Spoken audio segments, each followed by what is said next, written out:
देखिए, मैं आपकी बात समझ रहा हूँ। जो चरखा दाव की बात कर रहे हो। देखिए, ये राजनीति है और ये चुनाव हो रहा है संविधान बचाने के लिए, लोकतंत्र बचाने के लिए। और अगर चरखा दाव की बात करें तो क्या नौजवान नहीं जानता उनके साथ जो धोखा हुआ या चरखा दाव बोलोगे कि जिन्हें पक्की नौकरी मिलनी थी वो अग्निवीर से संतुष्ट हो रहे हैं और उनकी गरीबी का और उनकी बेबसी को एक्सप्लॉइट कर रही है बीजेपी।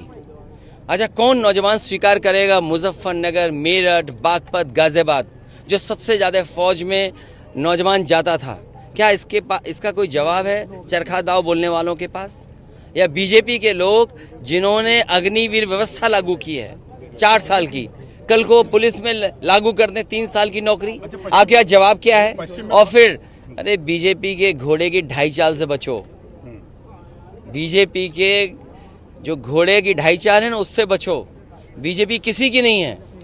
जिन किसानों से वोट लिया और ये कह करके आय दोगुनी होगी, उनके लिए 3 काले कानून लाए गए।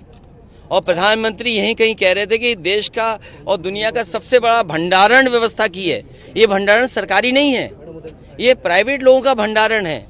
अगर प्राइवेट लोगों के हाथ में भंडारण चला जाएगा तो आप किसान को कौन लाभ पहुंचाएगा? आज गेहूं है, क्या सरकार कीमत दे पा रही है? और जो हमारे किसानों की मांग रही गन्ने की कीमत कितनी होनी चाहिए? क्या हम दूसरे प्रदेशों से पीछे नहीं हैं? आपके बगल के जो प्रदेश हैं, क्या उतना रेट हम दे पा रहे हैं?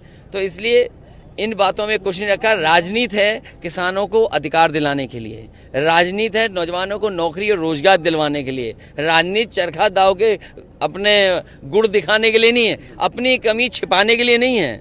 अरे हम तो वो लोग हैं जो सम्मान देते हैं।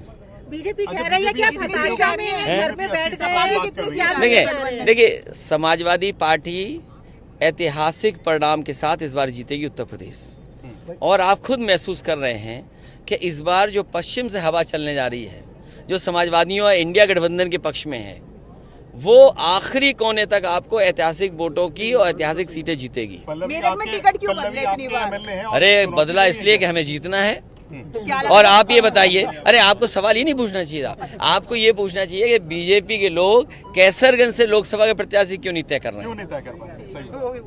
क्योंकि यहाँ की आप बताइए ना, क्यों नहीं तय कर पा रहे? जो सवाल हमसे पूछ रहे हैं छेड़छाड़ करने वालों के साथ, वो मैं कुछ नहीं कहना चाहता। ये सवाल बीजेपी से पूछना चाहिए कि आखिरकार कुछ सीटें बीजेपी क्यों नहीं तय कर पा रही है।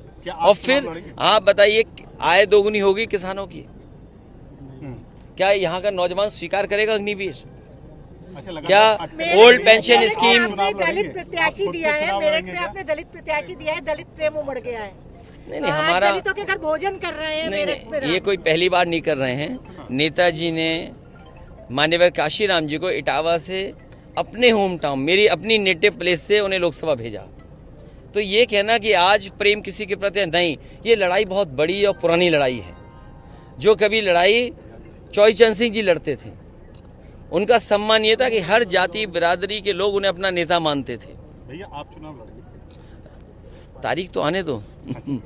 अभी संशय बना रहे। अच्छा, दूसरी बात ये सत्ता पक्ष पार्टी कह रही है कि उन्होंने 25% लोग गरीबी से ऊपर उठाए। अरे जिस देश में 80 करोड़ लोगों को राशन मिल रहा हो, राशन पे जीवन यापन कर रहे हो, क्या देश विश्वगुरु बनेगा?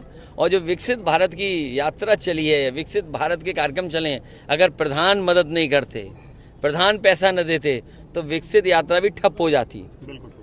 अच्छा, केशव प्रसाद मौर्य कमेंट कर रहे हैं लगातार सपा के साथ। देखिए, वो नहीं, आप मुख्यमंत्री जी क्या भाषा का इस्तेमाल कर रहे हैं, क्या भाषा का इस्तेमाल कर रहे हैं? सोचिए, वो कह रहे हैं, जाने क्या क्या कह रहे हैं, क्या कह रहे हैं, उनकी भाषा